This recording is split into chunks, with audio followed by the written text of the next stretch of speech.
네, 그럼 여기서 이재갑 한림대 강남성심병원 감염내과 교수 모시고 4차 대유행의 위기감이 커지고 있는 코로나 상황 좀 더 자세히 살펴보겠습니다. 안녕하십니까? 네, 안녕하세요.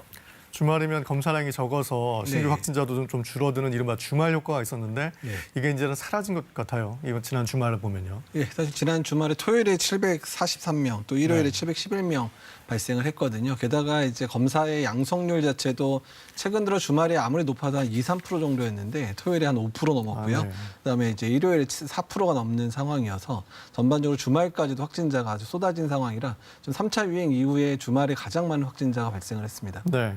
자, 오늘 방역 당국이 그 확진자 100명 가운데 7명이 뭐 이제 델타 변이 바이러스에 감염됐다라고 확인을 해줬는데요. 델타 변이가 좀 전파력도 좀 높다고 하던데 이게 어떤 의미를 갖습니까? 예, 일단은 이제 예전에 델타 변이가 주로 나왔던 건 해외 유입 환자에서 주로 나왔었는데요. 네. 일단 이제 지역 사회 내에서도 이제 100명 중에 7명이 이제 7% 정도가 된 상황입니다. 일단은 우리나라가 아직까지 뭐 알파 변이도 주종은 아닌데 한 30% 정도 나오고 있는데 네. 일단 델타 변이가 7%돼 있는데 외국의 사례를 보더라도 이게 지역 사회 내에 확산되기 시작하면 유행 자체가 차단되지 않는 상황에서는 급속히 거의 한 달 이내에 뭐 90% 이상 이제 분리가 되는 그 정도의 빠른 그런 전파 양상을 보이고 있는 변이와 이렇습니다. 네, 좀 긴장해야 될 것 같은데요. 지금 수도권 확진자 비중이 한 80%에 달하고 있고 수도권에서 20, 30대의 확진자 비율이 40%를 넘어섰어요.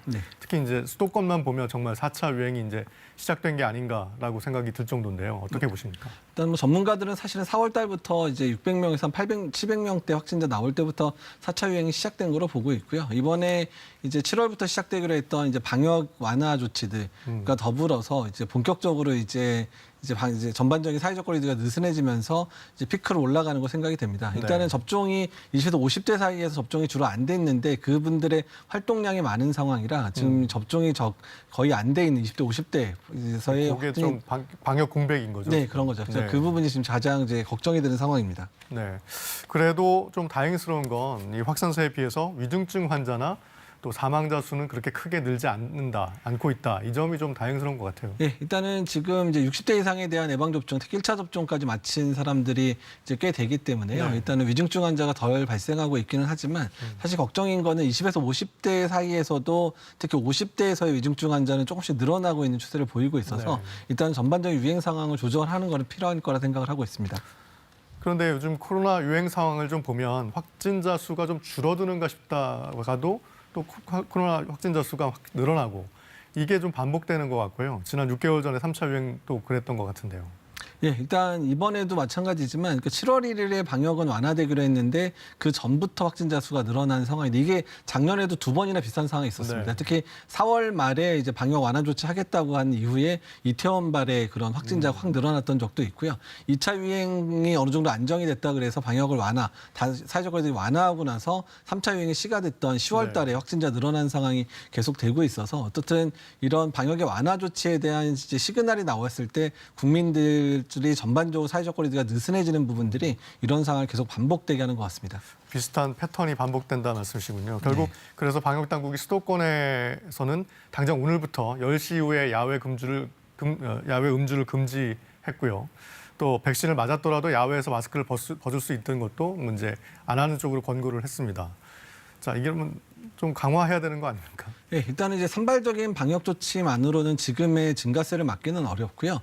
일단 사회적 거리두기 자체를 이제 올리려는 노력들이 필요합니다. 그래서 기존의 단계를 올리든 아니면 새로운 사회적 거리두기 단계에서의 단계를 올리든 간에 강력한 이제 사회적 거리두기가 필요하다는 메시지를 보내야 되고요. 일단 그렇게 명확한 메시지를 보내고 중장기적 적어도 2, 3주 정도가 예측이 가능한 그런 사회적 거리두기 단계를 발표를 해야 소상공인들 준비할 수 있고 또 젊은 층이나 이런 사람들이 이제 어떤 활동을 자제할 수 있는 그런 근거가 될 것 같습니다. 네.